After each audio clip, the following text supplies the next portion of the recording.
लक्ष्मी जी की एवं भगवान विष्णु की सर्वव्यापकता का वर्णन किया।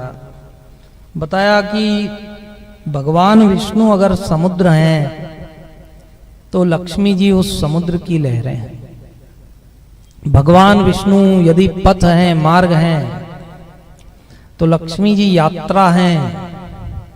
भगवान अगर सूर्य हैं तो लक्ष्मी जी उसकी तेजमयी किरण हैं।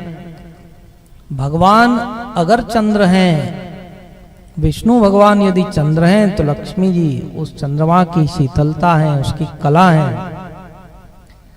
भगवान विष्णु यदि औषधि हैं तो लक्ष्मी जी उस औषधि का गुण है। भगवान विष्णु यदि वृक्ष हैं तो लक्ष्मी जी उस वृक्ष की छाया हैं। भगवान विष्णु यदि आकाश हैं तो लक्ष्मी जी उसकी विशालता हैं। भगवान विष्णु यदि पर्वत हैं तो लक्ष्मी जी उसकी स्थिरता हैं। भगवान विष्णु यदि अश्व हैं तो लक्ष्मी जी उसका वेग हैं। भगवान विष्णु यदि ऐश्वर्य हैं तो लक्ष्मी जी कीर्ति हैं। भगवान विष्णु यदि दान हैं तो लक्ष्मी जी यश हैं। इस प्रकार से श्री विष्णु पुराण में बताया गया कि जहां जहां जिस भी रूप में भगवान विष्णु हैं, सर्वव्यापक विष्णु भगवान के साथ उनकी बिल्कुल अंग संग रहने वाली लक्ष्मी जी भी किसी न किसी रूप में भगवान के साथ ही रहती। जो भगवान का साथ कभी छोड़ती ही नहीं, वो लक्ष्मी जी हैं।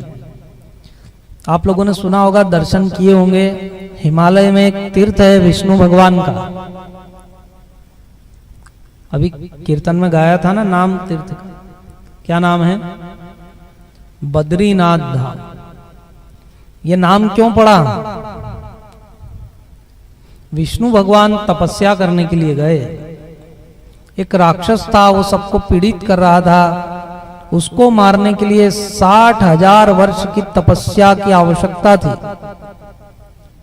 विष्णु भगवान तो तप की निधि हैं, उनको कोई तप की आवश्यकता नहीं होती। लेकिन फिर भी नारायण ने सोचा कि चलो तप करेंगे तो 60,000 वर्ष तप कैसे करें, तब तक तो वो और उत्पात करेगा।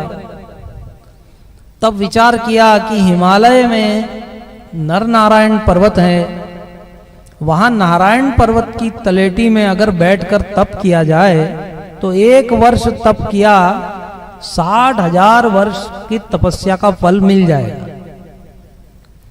तब वैकुंठ से बिना लक्ष्मी जी को कुछ बताए विष्णु भगवान हिमालय में आ गए। जहां भी विष्णु भगवान जाए लक्ष्मी जी उनको ढूंढ लेते। बोलो श्री नारायण।